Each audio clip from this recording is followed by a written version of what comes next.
Yeah, good morning. We're fortunate to have with us today Jim Shultz. From starting out as a progressive political activist as a teenager, Jim has traveled the long road. He is the founder and executive director of the Democracy Center, an advocacy group he started in 1992. Jim is a graduate of the University of California, Berkeley, and holds a master's degree from Harvard University's Kennedy School of Government. He has served as staff to the California State Legislature, as an advocate for Common Cause and the Consumers Union, and as a visiting professor at San Francisco State University. The soul of democracy, real democracy, is not just voting, it is activism and genuine public involvement in the issues that impact our lives. Jim is a recognized leader in public advocacy. He has trained and supported activists on 5 continents, serves as a global advocacy advisor to UNICEF, and he has helped lead winning citizen action campaigns at the state, national, and international levels, including the campaign that forced Bechtel Corporation to drop its $50 million legal action against Bolivia following the Cochabamba water revolt. Not only is Jim a bike enthusiast and coffee zealot, but he's also an accomplished photographer behind the camera. And he had a role in front of the camera in the 2008 production of The End of Poverty. And that film won an outstanding amount of awards nationally and internationally, and can be found on YouTube. Jim has written at least 4 books and more articles than he can remember, and is a contributing writer to the New York Review of Books. His articles have been published in newspapers and magazines across the US, Canada, Europe, and locally in the Traverse City Record Eagle. And oh, how I wish our local weekly, the Leelanau Enterprise, would offer his thoughts and views on the problems facing not just us, but the world at large. 2 of Jim's books that we have been focusing on are The Art of Advocacy Strategy, a booklet on how to make activism matter, and the Democracy Owner's Manual, a practical guide to changing the world. And for extra credit homework, 2 of Jim's latest essays caught my attention. The first is Sleepwalking Issues That Matter, or one of the greatest inventions of our time is the Google Map, and it deals with the Mideast, among other things. And the second one is Time to Pass the Torch, primarily of the choices we have in this next presidential election. But for 7 years now, Leelanau Indivisible has been advocating, sometimes successfully and other times not. But thanks to many of you, we are not giving up.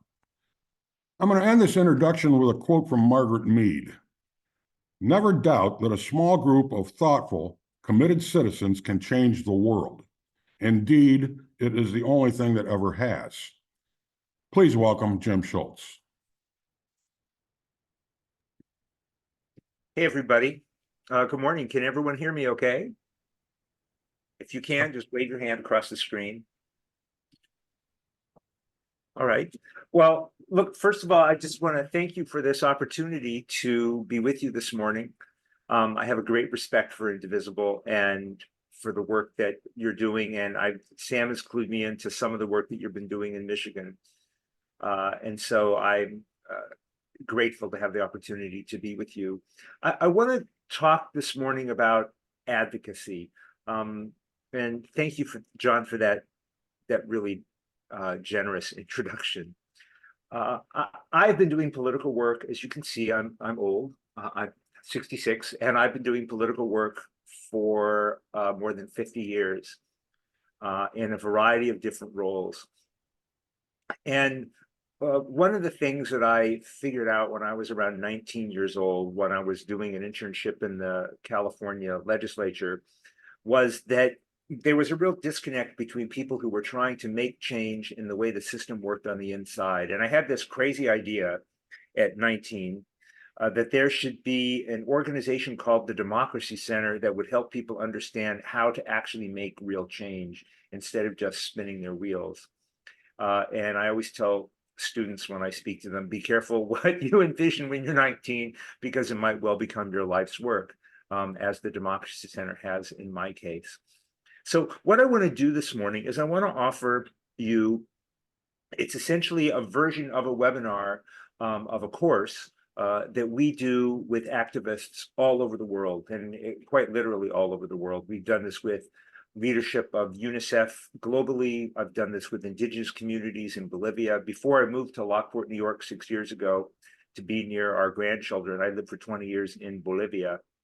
In this course, I just got back. I'm an adjunct professor now at Berkeley, and so I just got back from Berkeley where I'm teaching this course on campus.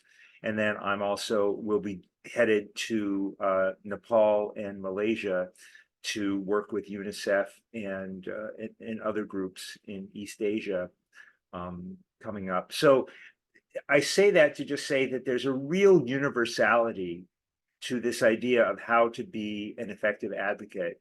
And so with that, I'm going to go ahead and share my screen and put up the PowerPoint here for you to look at. Let's just see if I can do this correctly. Here we are. All right. And hang on one second.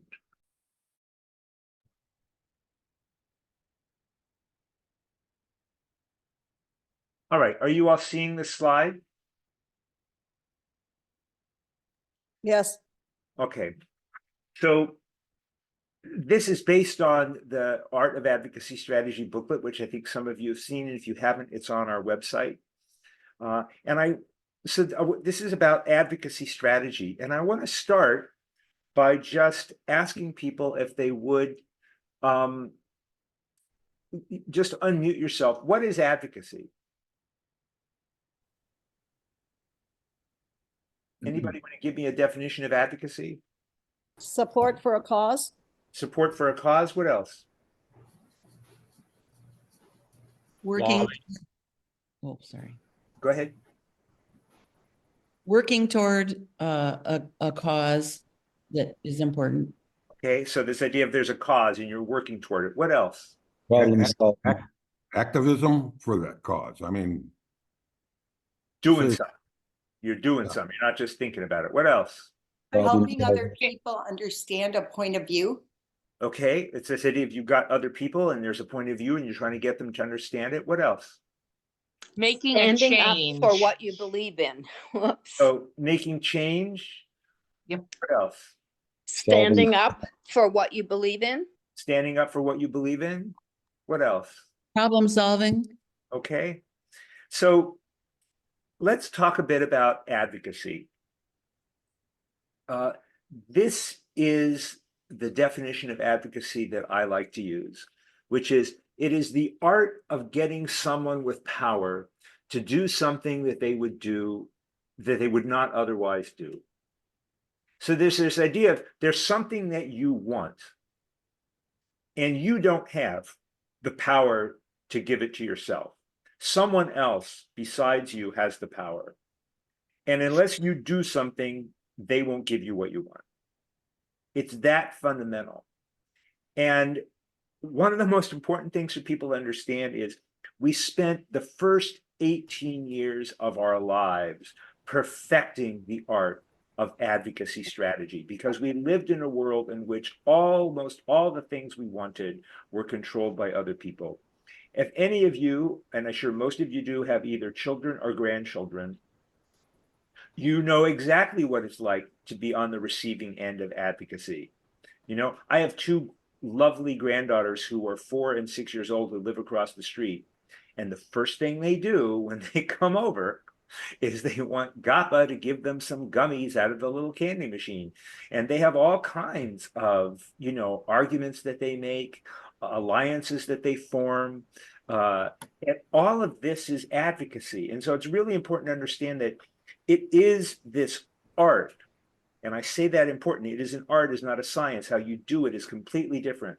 How you do it in North Vietnam or Vietnam on children's rights is completely different than how you do it on, you know, education issues in Lockport, New York. But it is this idea that it's the art of getting people to do what you want. There are people and institutions that have the power, and then we have to figure out how to get them to do what we want and not to stop them in our tracks. And sometimes that involves making arguments, sometimes it involves making deals, sometimes it involves forming alliances, and sometimes it involves expressing our collective anger. When a child expresses her anger, what do we call it? Tantrum. Right. When grown-ups come together to express their anger, what do we call it? A movement. Protest. But it's the same thing. And so you just want to get the sense of this dynamic of advocating is not some weird academic science. It's what we learned manipulating the adults around us as children. How we do it depends entirely on the issue and the context. It means lobbying, it means media work, it means testimony, it means organizing, it means persuasion, it means pressure. It can mean lobbying, it can mean protest, it can mean all these different things. When I just spent a lot of time last year working with Families USA, this big national healthcare organization in Washington, D.C., and when they do their advocacy on healthcare, they do analysis and they put on fancy clothes and they go see members of Congress. When I worked with water rights activists in Bolivia, when the government privatized their public water system into the hands of a foreign corporation, they didn't do any of that. They blockaded the roads. But that's advocacy. Advocacy depends on the context. As Nelson Mandela said, our tactics, we don't determine our tactics, our adversaries determine our tactics. And so it's just important for us to think about advocacy is it's a very large buffet, and what it looks like depends entirely on the issue and the context. What is strategy? Who has an idea on that? What is strategy? Problem solving. Problem solving, what else? How you approach something? How you approach something? What else? It's an overall plan. It's an overall plan. So let's look at this a minute. This is my mantra on strategy, and it comes from Sun Tzu in The Art of War. Strategy without tactics is the slowest route to victory. Tactics without strategy is the noise before defeat. We tend sometimes to measure our effectiveness by how busy we are, which has nothing to do with how effective we are. It just has to do with how busy we are. And that's the noise before defeat. So if advocacy is about getting somebody to do something, strategy is about how you get them to do it. And this is the definition of strategy I like to work with, and I'll explain to you why. It is a plan of action that has a clear sense of what we aim to achieve and an understanding of where we are starting from and a viable path of action from one to the other. The reason that this definition is important to me is because it embodies the three most common mistakes that people make in their advocacy. One is they don't have clear goals. If you do not have a clear advocacy goal that you can name and that everybody understands in common, I guarantee you, you won't achieve it. So just being able to articulate this in a very measurable, clear way is the mountaintop we are trying to climb. The second is, where are we starting from? If you pretend, for example, that the public is on your side and the public is not, that's a big mistake. I worked for many years in the 1980s on the beginning of the healthcare reform movement in California, which was one of the sparks of the movement nationwide. And we had a group of activists who really, really believed in single-payer healthcare, which we all did. And they decided they were going to put it on the ballot. And I had done a lot of work on initiative politics. I'd written a book on initiative politics, and they came to me for advice. And the first thing I asked them is, what does your polling tell you? Because if you don't start out in an election like that with support of 55 or 60%, you're definitely not going to win, especially against a powerful group like the insurance industry. And they said, we don't need to do polling. We're going to educate people. And they got creamed. They lost 3-1, and it marginalized single-payer healthcare politically for decades. You can't pretend you're starting from a place you're not. If I, think I'm walking to Lansing, and I think I'm in Detroit, but I'm really in Lockport, New York, I'm really going to have a hard time getting there. And then third, you need a viable path of action. There is no guarantee in a strategy, but it needs, when people articulate their strategies to me, I say, tell me exactly how you think this is going to work. What's your theory of change? You think this is going to happen, then that's going to happen, and explain this to me. And it may not happen, but at least has to be plausible. So again, it's a plan of action with a clear sense of what we aim to achieve, an understanding of where we're starting from, and a viable path of action from one to the other. I want to say a word about strategy versus tactics. If I am in Michigan and I'm trying to plan a road trip to New York City, which of these two maps is the one I want to use? Anybody? The one on the right. The one on the right, which is the big picture, because before I can plan a trip to New York City, I need to think about how I'm going to get to New York City. If I'm in New York City and I want to think about how I'm going to walk from Grand Central Station to Columbus Circle, then I want the map on the left. And so people tend to think in a very tactical way, but tactics are of no value. The detail map is of no value if we don't look at the big picture first. And it is like a Google map. We have to be able to zoom in and zoom out. And so strategy is the big picture vision. Tactics are the smaller steps that you take to implement that vision. All right. If you don't remember anything else from this morning, this is the slide I want you to remember, because it took me 30 years to write this slide. Not because I type slow, but to create a set of big concepts in a way that is easily digestible is not easy work. And I tell you this with great sincerity, having worked in all these places in the world, on all these different kinds. I mean, I'm going to work on child marriage in Malaysia, as opposed to, healthcare in California. I mean, these are very different issues, but these three questions are fundamental and universal. What do you want? Who has the power to give it to you? And what's your plan of action to win? Absolutely fundamental. So I just want to dive into each of these a little bit, and then I have a little case study to offer. Does all this make sense to people? Wave your hands. All right. Strategy question 1. What do you want? In advocacy, we have to know where we're going, or otherwise we get lost. And figuring that out is basically about 3 questions. What is the problem you are trying to solve? Are you trying to solve the problem of people can't afford their prescription medicines? Then that's the problem you're trying to solve. Is the problem you're trying to solve that 10% of girls in Malaysia end up in child marriage? Is the problem you're trying to solve that we have too high a dropout rate among students of color in the state of New York? What is the problem you're trying to solve? Sometimes people define the problem as the absence of their solution. That's not the problem. And it's important that we articulate the problem, because it's how we get people to care about it. And we don't know if we're solving it if we don't articulate what it is. So explaining in a clear way what is the problem we're trying to solve is really important. Second, what is your vision of the solution? Not that it's going to happen overnight, but what is your vision of the solution? So if you're talking about healthcare, the problem we're trying to solve is that we spend $4.3 trillion a year on healthcare in this country in all kinds of ways that are not making us more healthy.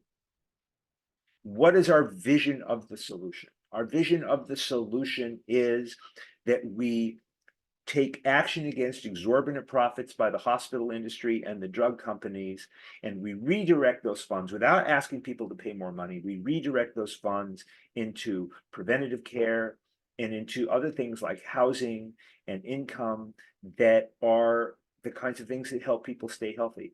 Well, we're not going to do any of that in a year, but it's important to articulate that vision. And then finally, what are your objectives right now? And this is the part I just want to dwell on for a moment, which is so important, because it's like this: which gear in a car does the most work? Anybody have an offering on that?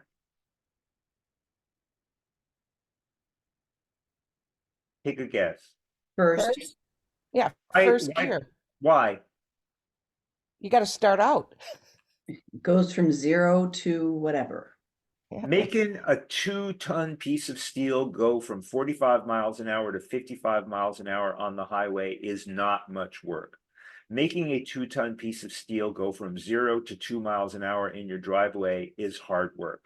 And so these first objectives are almost half the battle. And so you want to think about, well, what makes a good first objective? Here are 3 things to think about. One, it should build public and political support toward the long-term goal. So for example, when we were moving into doing healthcare reform in California, we didn't just do universal care. That was our goal, right? Comprehensive universal care for everyone. But we didn't propose that out of the gate. We said, let's start with babies. Let's start by making sure that all the children and babies in the state have comprehensive universal care, because it's more manageable, but it builds toward the long-term goal. It brings together the alliances. Okay, like we have consumer groups, we have unions, we have children's groups. We're able to make some alliances with insurance companies on some of this. So what is this thing that builds toward the long-term goal, but that also does something real to impact people's lives? So you want to just think about that criteria in terms of defining a first objective. Strategy question number 2, who has the power? The fate of an advocacy campaign is not determined by one person or institution. It's a whole constellation, a whole ecosystem of actors. And we need to understand that whole ecosystem of power. If we just say, oh, all we have to do is lobby the mayor, but that's not enough. You have to figure out what's the power dynamic around the mayor? What's the power dynamic around our congressperson? And so the first thing we ask is, who has the authority? Somebody has their finger on the light switch. Somebody literally has the power to say yes or no institutionally.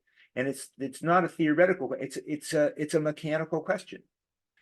You know, is this a state regulator? Is it the mayor?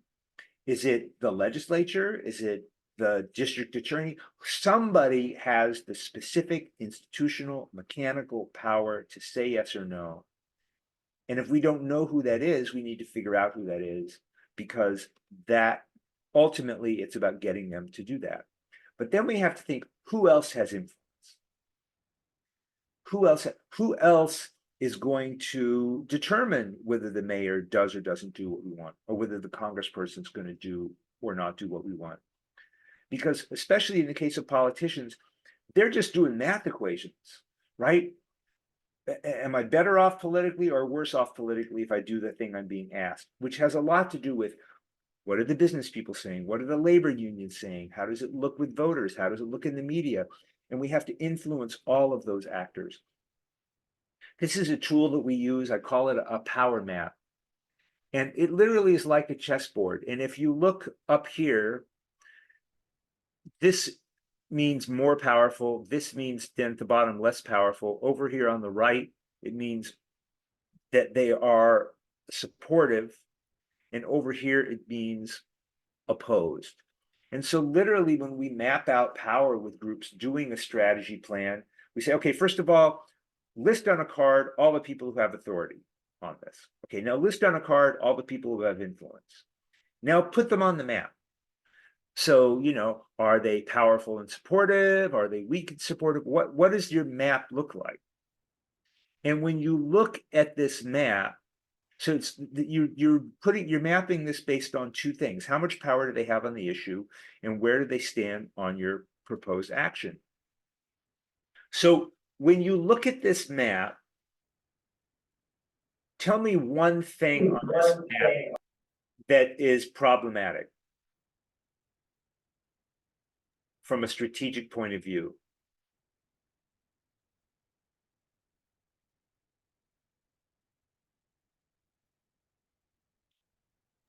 It looks too equally balanced. This is the problematic thing. Mhm. You have an actor who is powerful and opposed. If you have an actor who is powerful and opposed, let's say it's the mayor does not want to do what you want them to do, or your congressperson does not want to cast the vote the way, you can't ignore that.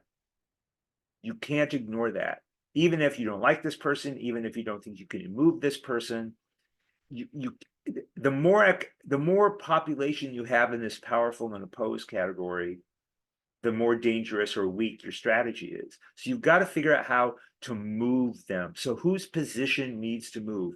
You got to move that actor. Then you need to have champions. You need to have people over here who are powerful and supportive, and you need to mobilize them. And down here, like this might be a youth group. We typically work with youth organizations, and they say, well, we're super supportive of this. You know, I'm working with a youth group in Indonesia, in Malaysia on climate change. They say, well, we're weak, but we really want the government to do this. Okay, well, how do you make yourself more powerful?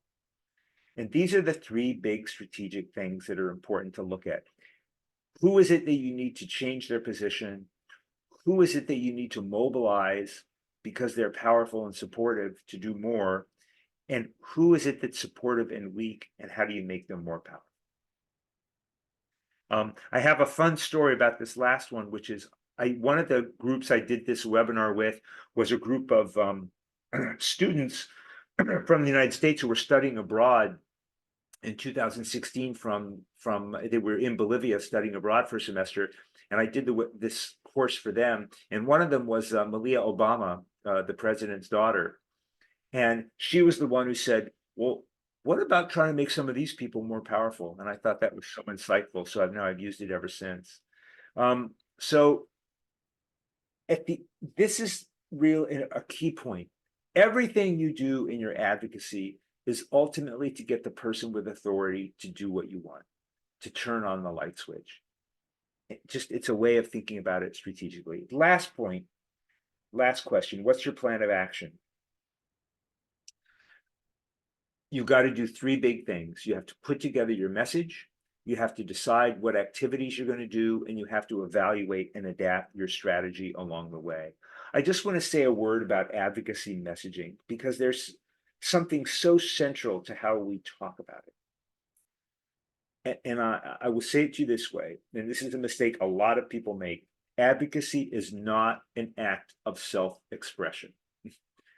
Effective advocacy messages are not the messages that sound good to us, sound good to our friends.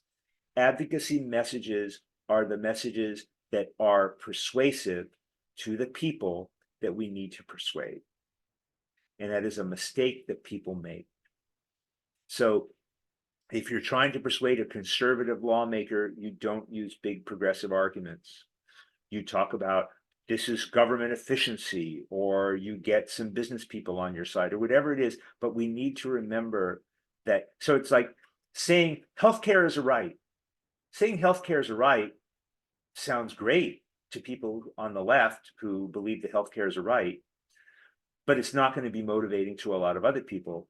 If we say we believe that every family in America needs to have access to healthcare when they need it, then that's a universal appeal. It's a different message. It's saying the same thing, but it has to appeal to people who don't necessarily think like us. It needs to be simple and clear and understandable in a quick way, and it needs to be about people.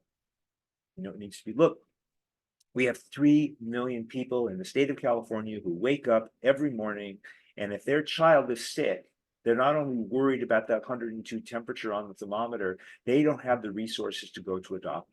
And we need to fix that problem. You need to always talk about people.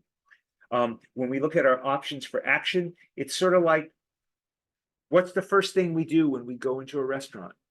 We look for a menu. Why do we look at a menu? Because we want to see what our options are. We don't just, oh, It's not, if I have a hammer, everything is a nail. It's not, well, we do a news conference, we do a report, we do a protest, we lobby. Well, maybe you do, maybe you don't, but you need to evaluate your options. Some of those are what we call inside options, where you're really dealing with information and testimony. Some of those are outside options, where you're dealing with media or letters or protest. And you need to look at that menu and figure out how you do it in an intelligent way. I'm just going to skip that for a moment. And you want to really look at your plan of action. Will it have a real impact? Will it build your power? Does it fit your capacity for action? Are there any special opportunities, like there's a town meeting coming up where you can really do something public with the member of Congress and the legislator? And then where do you start? So in a nutshell, those are the elements of advocacy strategy. Okay, now I want to offer you a little case study and see if I can get you to analyze with me together. Are you ready? Anybody wave your hand if you're ready for a case study. Okay, this is very academic, by the way. This case study is called Mariana Wants a Bunny. This is my youngest daughter when she was younger than she is now. Now she's in college. But when she was in 3rd grade, she had a very clear advocacy objective. Remember, what are the 3 questions? What do you want? The map of power you need to navigate to get what you want, and what are you going to do? So, what does she want? What's her objective? Anybody? She wants a bunny. With a bunny, yeah. She has a nice, clear objective. So she's starting out, but she wants a bunny. So now, what's the next question? Who has the Who can give it to her? Yeah. What's the map of power? Okay, here's the power map that she has to deal with.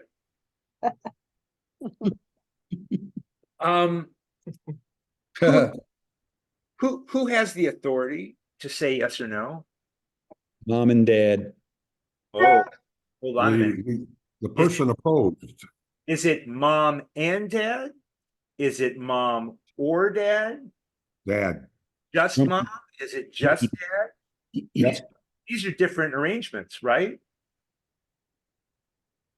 And He's angry looking there. So yeah, he's gonna say no. well, but before we get to that, before we get to sort of their position, we have this mechanical analysis we have to do, the system analysis, which is who ultimately can say yes or no. And children know this. Do I have to have both mom and dad? Could I just get dad? Could I just get mom? Do I have to have, is it only mom? Is it only dad? Which is, and kids know this. They know this. After I did this case study, I was brushing, we were doing our evening brushing our teeth ritual, Mariana and I said, Mariana, if you wanted to go to the movies, who would you ask? You, because you like to go to the movies. If you wanted to go to your friend Mary's house, this is Mary down here. If you wanted to go to your friend Mary's house, who would you ask? Mommy, because mommy likes to hang out with Mary's mom. And kids know this, but this is no different than, is this the Department of Education that's going to make this choice? Is this the Department of Finance that's going to make this choice? Is this the City Council that's going to make this choice? Is this the Planning Commission? It's the same thing. You have to have a solid system analysis of who has the authority to say yes. And it may be multiple actors. You can't pretend it's only one. Okay, so let's assume that in this case, correctly, it is both mom and dad. Like if either one of them says no, the bunny's not going to happen. So as several of you have offered, what's the problem here from an advocacy strategy perspective? Convincing dad. Dad is the problem. Mom is okay. She's not super supportive, not as much as the kids are. But dad is the problem. As I said before, if you have somebody powerful and opposed, you can't ignore them. Can they just go to mom? No, they've got to figure out a way to get dad on their side. So that tells you that one thing, the core of their strategy has to be to move this guy over here. Now, this is Mariana, my daughter, and this is her friend Miri. Now, Miri's a key actor because Miri has the bunnies. This is the girl whose father lets her have 20 bunnies. And so you want to look at this and think, okay, how can you also make them more powerful? So remember, the first question was, what's the first question? What do you want? Right. Thanks, Jill. What's the second question? Who has Who the has power? power to give it to What's you? the map of power? What's the third question? What's your plan? What's your plan? And first you look at your options. So you can ask nice. You can say that you'll take care of them. You can throw a temper tantrum. You can offer to sweep all the floors. You can get your sister to ask. You can get mommy on your side first. You can have your friend give you one as a birthday present. You can this is no different than the way we do advocacy as adults in the grown-up world of politics. What do we call asking nice in the grown-up world of politics? We call it lobbying. We're going to go and lobby. We're going to ask nice. Throw a tantrum. We call it protest. Go get your sister to ask. What do we call that in politics and advocacy? Alliance building. You know, maybe you're in trouble at the moment, and maybe your sister just got an A on her report card. So maybe I'm trying to get a lawmaker on my side who doesn't really care about the citizens of Indivisible, but maybe that lawmaker cares a lot about what SEIU or the auto workers has to say. So I need to go get SEIU or the auto workers on my side. It's the same dynamic. Get mommy on your side first. Maybe I need to get the city council to be supportive, and then that's going to put pressure on the mayor to be supportive. So all of these things, it's the same dynamic. You want to think strategically about your actions. Okay, what do you notice about this power map and how it's different than the other? Dad looks happier now. And where is he on the map? He's moved over to the powerful supportive side. Moved over to supportive. This is a map, if you go back, this is a map that is not going to win you what you want.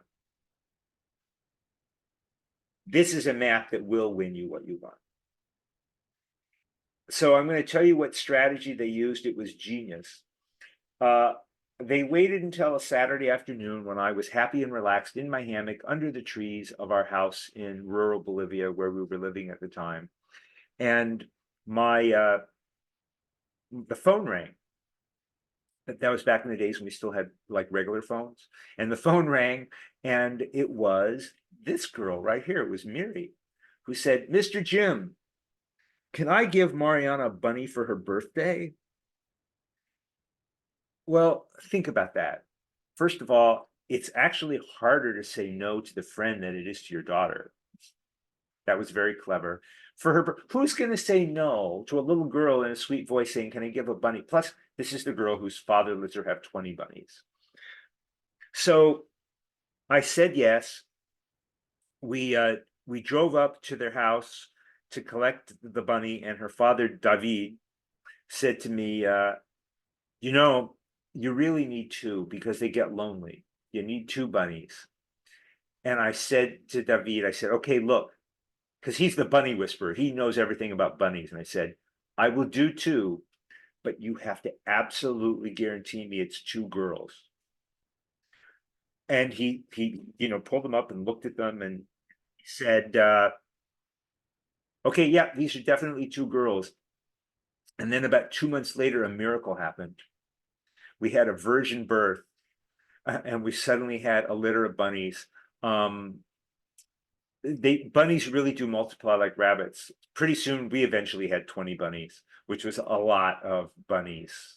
And so I use this case study to make this concluding point, which is strategy is a marriage of intuition and analysis.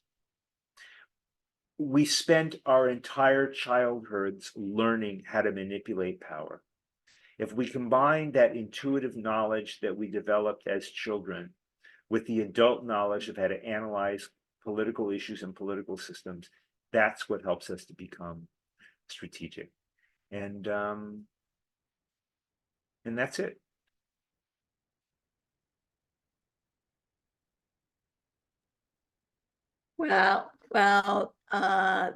That was great. So I'm just checking in the chat. And I don't see any questions. So guys, do you want to raise your hand? Oh, there, Jill, do you want to say, go ahead, Jill. Yeah, I just was wondering, we have a lot of people here who are single issue people who probably are taking notes quickly because they're thinking maybe thinking differently than they had before about how to advocate. Some of our ideas though are to sort of change the dynamic of the whole system, Dem versus, I mean, we have a lot of real right-wing people that we like not to have in our office. So we're sort of trying to convince the voters, and that seems like such a broad thing. How do we narrow those strategies down? Because this is a kind of a one issue approach. Did I make any sense? Exactly what you're talking about, and let me sort of switch gears a little bit, and this speaks more to my Lockport experience and my writing. So I'd been out of the country for 20 years. I'm originally from California. You know, I spent 20 years in Southern California as a kid. I spent 20 years in the Bay Area.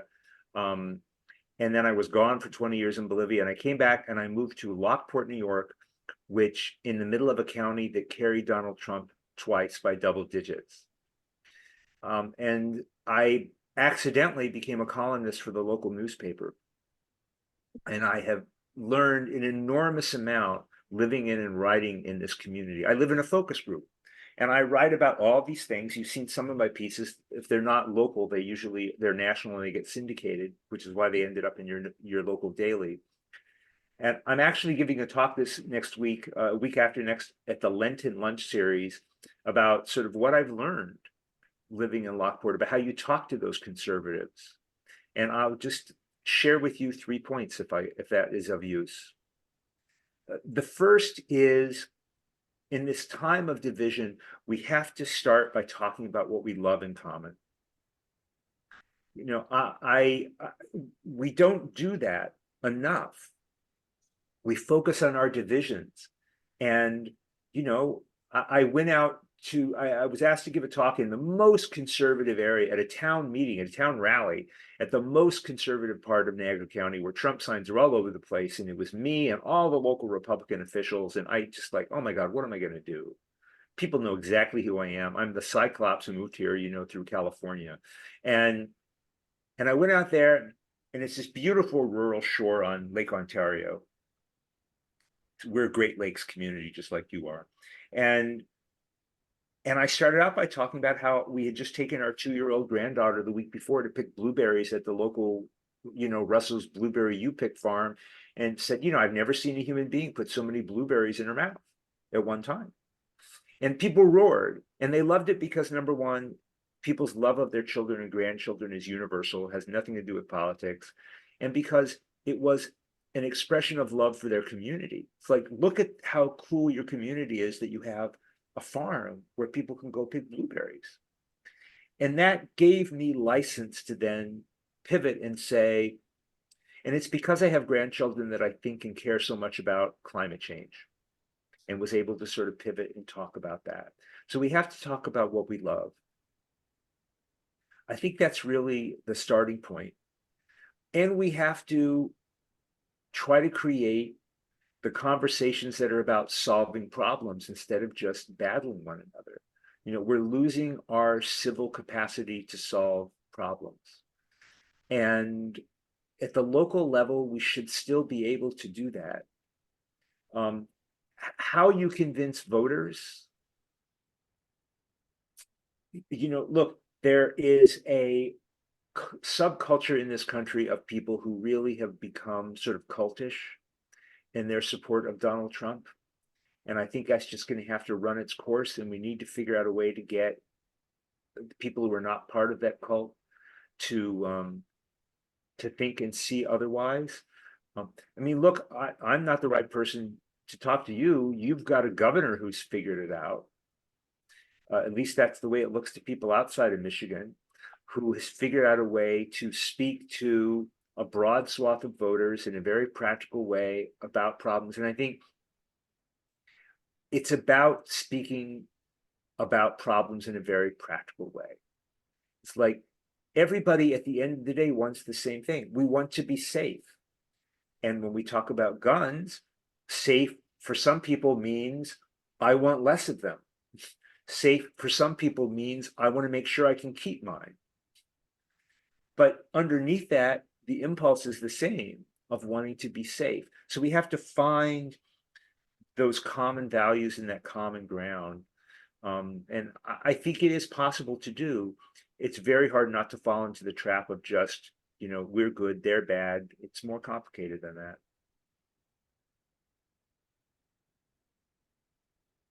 Boy, that was perfect for what's going to be coming up next Tuesday at our Board of Commission meeting. Jim, this has been so wonderful. I love the way you make everything related to children trying to get puppies or bunnies, because we all can relate to that. So your 19-year-old idea has really paid off beautifully. And we're going to be using a lot of your strategies in Leelanau County. And if we have a success next Tuesday, we'll be sure to let you know. I hope you how do. it goes. And I would encourage everybody, if you haven't, I'm going to put our website here in the chat. And I would encourage you to go to the website and just download yourself a copy of the guidebook, which is essentially the webinar with more detail. And there's also a self-guided online advocacy course, which is very similar to the presentation that I just did. And there's other materials there as well. I would encourage you to do that. And I wish you well. Yeah, thank you so much. And I don't know if you can see in the chat, but Steve just said, outstanding. Thank you, Jen.